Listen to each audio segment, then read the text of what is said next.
ได้กูคนเนาะอืมได้กูคนเพิ่นสิเมื่อบ้านละกลับบ้านละเมื่อตอนลูกตอนเมียกับเมียดีใจของหนักห้องเป้าในเขาจะพาทิ่มหมดข้องพุ่นแหล้วอันนี้มันสายหนองตะไคร้พี่น้องแต่ว่าสายหนองตะไคร้นี่กะจุดนี้กะเฮ็ดสิเว้าแล้วก็เลี้ยงชาวเมืองตะแคกแขกขมวนนี่ถือว่ากุ้มเนาะแต่ว่าน้ำในเดือน5นี่ก็พอใช้เนาะอาศัยเฮ็ดนาแซงหรือว่าปลูกหญ้าบ่แต่ว่าเพิ่นจุขึ้นแต่ว่ามันก็เป็นหนองตะไคร้ในตะไคร้นอกเนาะออกจากท้องช้างเนาะมันสิเป็นเครือข่ายสายหนองเหี้ยสายห้วยแมงอดแล้วก็สายหนองเท่าแล้วก็ผาช้างก็คือหน่วยนี้พี่น้องผาโน่นนี่ก็สูงอยู่เนาะพี่น้องบ่มีไผสามารถขึ้นได้เนาะผาโน่นนี่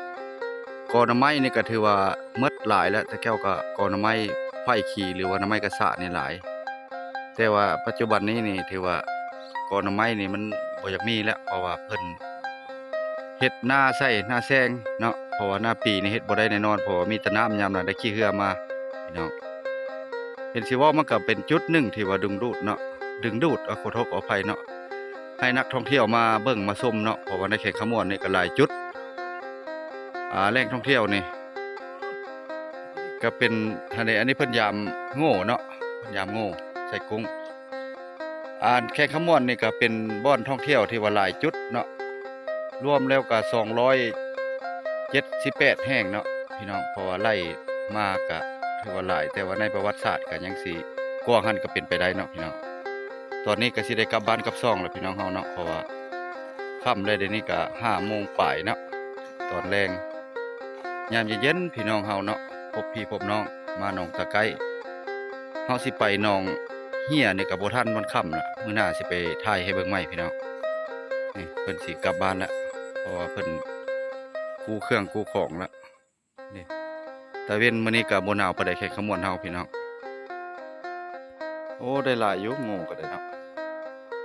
มีแต่ปลางามๆเด้พี่น้องเพิ่นได้หลายอยู่ได้นี่หัวหน้าเพิ่นหัวหน้าใส่เงินเพิ่นได้หลายอยู่อันนี้พอแปลงแล้วบ่ได้เนาะเพิ่นเอาปลาให้ได้นี่พี่น้อง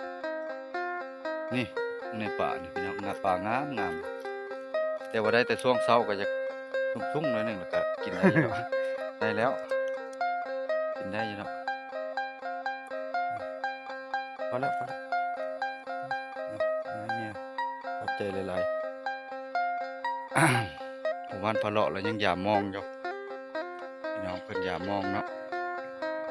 คลิปนี้ก็บ่มีหยังหลายเนาะขอแปลงขอภาคเข้าไปติดตามเป็นกำลังใจกันไว้เนาะพี่น้องเนาะถ่ายวิถีชีวิต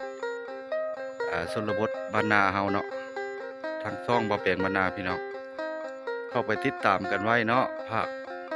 เป็นกำลังใจพอได้ค่าน้ำมุกน้ำมันพี่น้องค่าเดินทางพอได้เฮ็ดคลิปต่อไปเนาะพี่น้องไอ้ใหญ่เพิ่นก็เมื่อแล้วนี่ทีรี่เมื่อแล้วนี่เมื่อแล้วเนาะปลาลายเนาะลายขนาดใหญ่เฮานี่บ่แม่นธรรมดาอันนี้มือปราบป่าเด้พี่น้องเพิ่นถือว่าแต่เก่านี่ก็ถือว่าเลี้ยงลูกเลี้ยงหลานจนใหญ่เพิ่นว่าเรื่องป่านี่บ่ยานเพิ่นว่าพอได้กินอยู่ได้เพิ่นว่านี่เด้ป่ามอง3-4ตัวพะเลาะเพิ่นยามมองแต่ว่าของเพิ่นก็นักเติบท่านผู้ชมเนาะมือซุปเปอร์คนแก่เนาะชื่อดังน้องหญ้าเนาะพี่น้องตัวนี้ได้ถ่ายวิถีชีวิตให้พี่ให้น้องเบิ่งคือสายน้องหญ้าก็เครือข่ายหนองตะไคร้เนาะขึ้นไปนี่มันก็มีห้วยแมงอดแล้วก็ผาช้างทางก้นช้างเนาะเครือข่ายเดียวกันเนาะออกจากหนองเทาแล้วก็ทำปลาเสื่อมแล้วก็ลงมาใส่คันทดแล้วก็ตกใส่โดนเนาะแต่ว่าหนองแรงหนองง่ายก็แม่นพี่น้องเพราะว่ามันหนองที่ว่าธรรมชาติเนาะหาอยู่หากินที่ว่าวันอาทิตย์วันเสาร์เนี่ยพนักงานมันยังออกมาหากินอยู่นี่ก็พอได้กินคู่คนพี่น้องแต่ว่าเดือน5บ่แห้งเนาะแต่ก่อนแล้วมันสิมีปลาหน่อไม้หลายเดี๋ยวนี้ปลาหน่อไม้ก็ตายหลายแล้วเนาะยังแต่ปลานี่ปลามันจะกลับคืนเข้าถ้ำพี่น้องเนาะ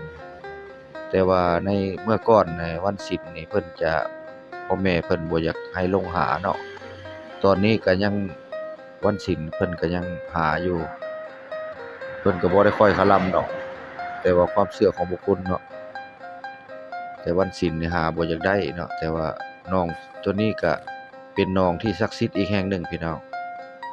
ถ้าว่าเฮาเห็นปลาเนาะเฮาไปตื่นไปท้วงเนาะว่าปลาหลายบ่นั้นนี่ถือว่าบ่ได้เนาะ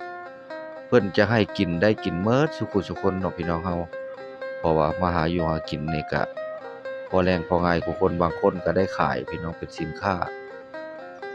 หน้าปลาตัวนี้นี่ต่อไปนี่อาจสิมีเป็นสิเฮ็ดแหล่งท่องเที่ยวเนาะพี่น้องเพราะว่ามันก็เครือข่ายเดียวกับถ้ำปลาเสื่อมหรือว่าถ้ำหนองเทาถ้าว่าลัดทางนี้ก็บ่ไกลพี่น้องประมาณ2-3 ลักเนาะหรือว่าบ่ฮอดสำบ่จักเนาะเพราะว่าเฮาสิย่างลัดเลยนักท่องเที่ยวเพิ่นสิลัดขึ้นทางนั้นเนาะคลิปนี้ก็บ่มีหยังหลายเนาะพี่น้องได้ถ่ายให้วิถีชีวิตให้พี่น้องเบิ่งไปก่อนเด้อพี่น้องเฮาเบิดสุขสุคนเนาะอันเด้ป่ามอง